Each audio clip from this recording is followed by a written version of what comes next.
Hello and welcome to I Can't Believe It's Not the Mouse, the podcast all about animation not made by the mouse. I'm your host, Octaviano, and today I'll be talking about animated adaptations of stuff. This is a thing that I don't think I've talked about it before, but we've seen animated stuff turn into live action. But what happens when it's the other way around? It doesn't happen as often, it feels like, but it does happen. I was just thinking about it because recently we've had a revival of the show Everyone Hates Chris, the show about Chris Rock's life, but this time animated so that you can cast new kids. And as a result, we've had people questioning, like, well, what's the deal with this kind of stuff? I don't know if it's popular or not. From what I saw, pretty good episode, pretty funny. Not a big fan of the animation style, but for what it is, it works. And it just got me thinking, there's a lot of times when people say, oh, if they're making live action remakes of animated stuff, they should do animated remakes of live action stuff. And how often do people actually want that? Before we get started, I just want to say, if you're listening to this on YouTube, go ahead and give it a like, subscribe to the channel, feel free to comment, and ring the bell for notifications. Also, if you're on Spotify or just any other podcast site, follow this show on those platforms. You see, the thing is that, well, I think that's great, make animated stuff out of live action stuff. Disney should remake, any of the Love Bug movies into animation. I mean, you already got a car that's alive, there's already fantastical elements to it. It'd be fun. But I feel like in practice, when that kind of stuff happens, people get more mad about it than they do rejoice about it, which is weird to me. Isn't that what you guys wanted? As of this recording, I don't know if there'll be any changes to it, but there was an announcement a while back that Universal will be doing Barbie movies with Illumination for Mattel, because they're going to be doing animated stuff because they want to, I guess no one wants to do a sequel to the live action Barbie movie, which perfectly understandable. Movie is best left alone, but it is a brand that makes money, so hey, we got to do more, and as a result, they want to do more, so the plan is to make it animated, and I think that's great. If you can't do more Barbie movies set with the Margot Robbie universe, then just do them animated. They already do animated Barbie movies anyways. And yet there was a vocal group online, at least on Twitter, who were very much against it. They were like, oh yeah, why are you going to make an animated Barbie movie and whatnot? And I'm like, wait a second, a lot of you guys are the same people who wanted animated remakes. Maybe not all of you, I'll give you that much, but I did notice some people who I've seen talk about that stuff, bring it up, and I'm just like, why are you suddenly mad about this? This sounds like the best case scenario. Like, yeah, I'm not too excited about watching a Barbie animated movie, especially from Illumination. No disrespect, just not a big fan. But I just kept on thinking, like, this is the best case scenario. You don't get a cheap sequel to the beloved live action classic. The franchise continues on as an animated feature, so, it's a win-win for everyone. And maybe it turns out good, maybe it turns out bad. I don't know. Don't need to be excited for it. I'm just glad that that's the way they're going with this. And again, people were mad about it. People are mad that they're doing a new Everybody Hates Chris, which, that might just be because it's a whole, like, oh, you don't need to continue it, whatever. Granted, this was horrible, but they did a Good Times remake that was animated. They're doing a Married with Children continuation, which, again, I'm not too excited, even though I love Married with Children. And it's just like all this stuff that's being done as an animated thing, and people seem just uninterested, not excited, even though this was the thing that they've been clamoring for. And I get it, just because something does a thing that you wanted doesn't make it good automatically. Obviously, it still has to do it well, but I don't know, I just feel like there should be a little more confidence given to these projects. Like, hey, look, they're doing an animated version of this. You know what? Let's see how it shakes out. I would, of course, prefer that it gets better animation, but, I mean, I can't complain if they're just at least trying. And, it's not like this is new anyways. Realistically, if we want to go even further, we've had animated versions of live-action stuff before. During the 80s and 90s, there was a lot, and I mean a lot of movies that would get animated shows, regardless of whether or not they were made for kids, to be honest. But they would still happen. We got Beetlejuice, the animated series, RoboCop, even the Toxic Avenger got something through the Toxic Crusaders. So, I don't know, it's kind of neat, and especially because since since these were live action movies that were not for kids, how they would do it for kids is pretty interesting. I mean, with RoboCop and Toxic Crusaders, it was pretty much like, okay, let's tone down the violence and whatnot. Toxic Avenger gets like a cool group of friends and whatnot. But then you have something like Beetlejuice, where it's like, oh yeah, Beetlejuice is essentially Genie to Winona Ryder's character, Lydia, and it's like, I mean, if you've seen the movie, that's a very weird way to go about it, but it's the way they went about it, and those are, well, in varying degrees, fondly remembered. Beetlejuice is definitely probably the one that's most fondly remembered of these shows. But yeah, it's like, okay, so they've done this kind of stuff before, and yet, again, people say, hey, we should do this, except when we get newer ones, it's like, okay, let's not do this, which, I don't know, I just don't know how to feel about that. Like, again, I get it, you still want it to be done well, but it's like, you're not even giving some of these a chance.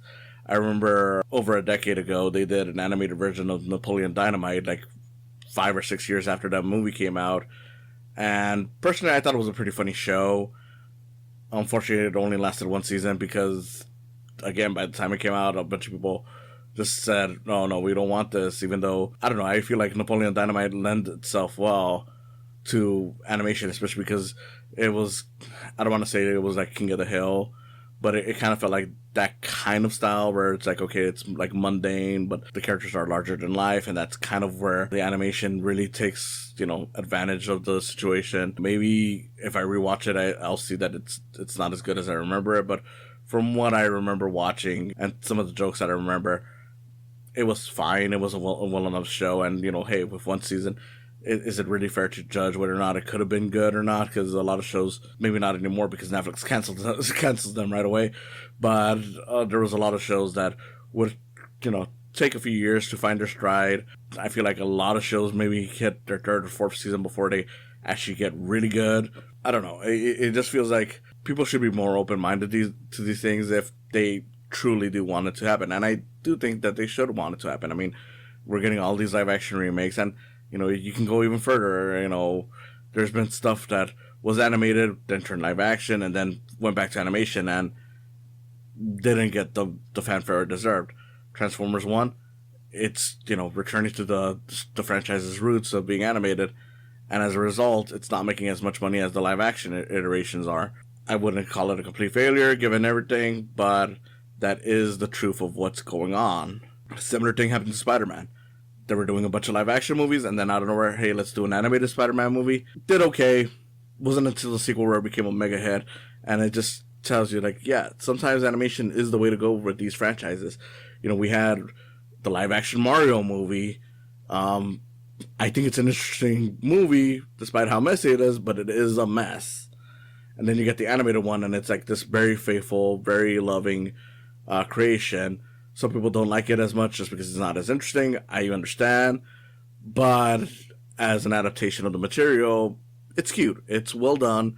And it reminds you of why sometimes animation is the way to go with these franchises. They're coming out with a live-action Minecraft movie. I don't know if it'll be any good. It doesn't look any good. But throughout the entire trailer, I'm thinking, this would be so much better as an animated movie because the creatures do look, as a way of, how they updated them for the movie screens, fairly interesting. I think that they would make for a good animated movie, if at the very least for visuals. So then, what is the advantage of doing these things in animation? And realistically, it's that the possibilities are endless. Don't get me wrong, I love live action stuff, and I do want to see certain things go in the live action route because it is interesting. I'm hyped for that Zelda movie when it goes live action, and if they did another Mario movie that was live action, I'd be curious to see how they handle that. But for the most part, with animation, you don't have to worry about, do we have like an actor that looks this specific way? No, you just animate the character to look that way, and you find a voice for it, and it doesn't even have to come from someone who even looks like the character. Like, do we have the budget for that? It's like, again, maybe, there are some issues with the budgets, but, your imagination can carry you much farther than it could with a live action feature. Like, as long as you're not doing any kind of crazy technique that it requires a lot of power, you should be fine. And that's the thing, is like animation offers a lot of more possibilities to what can be done. I mean, a movie like Beauty and the Beast, the way Disney did it, probably would not have been possible in 1991. A movie like Sleeping Beauty probably wouldn't have been possible in 1959. Yeah, they might have had something in that fantasy level, but to have this large, believable dragon, it probably would not have looked as good as the animated form did. So there is a lot of advantages to animation. Like, even to this day, when it comes to animation, like, when you look at any of the superhero stuff that gets made, animation versus live action, you find that the animation stuff, it's not even just about like, oh, they look more accurate to the cartoon characters.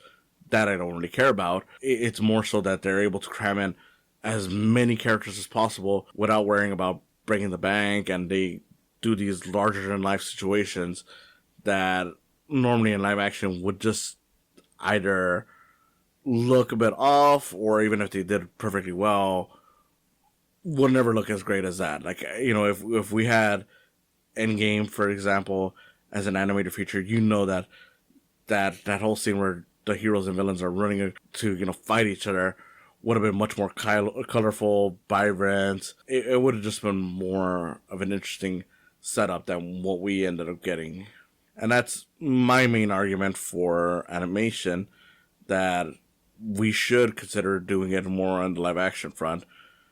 I mean, we should consider doing more live action stuff in the animation style, especially if it's stuff from, years ago that maybe didn't do so well.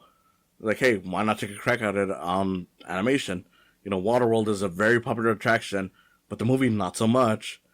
But again, that attraction is so popular, why not try to bring it back, but as an animated film, where you don't have to worry about the money that would probably go into doing practical sets and everything. It's like, you can do this crazy visual masterpiece just using the animations.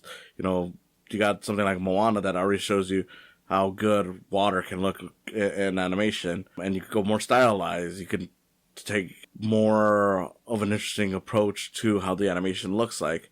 I don't know. There's a lot of things that animation offers that you just can't get out of live action. And again, it's not that I even hate live action. I love a lot of live action stuff, but I do want it to be more balanced and give more shots to animation, where it's like, okay, we can do some of these live action stuff in the cartoon form. Whether or not that's going to happen, who knows? But I would like to see it someday. Thank you for listening. This has been Octaviano Macias, host of I Can't Believe It's Not the Mouse, and I hope to see you again next time. Thanks for stopping by. Go ahead and follow this channel. Subscribe, like, and comment. Ring the bell for notifications. Go ahead and also follow my podcast, and give some love to my Patreon account while you're at it. It's www.patreon.com/saicams. Again, thanks for stopping by, and I hope you come back for more in the future.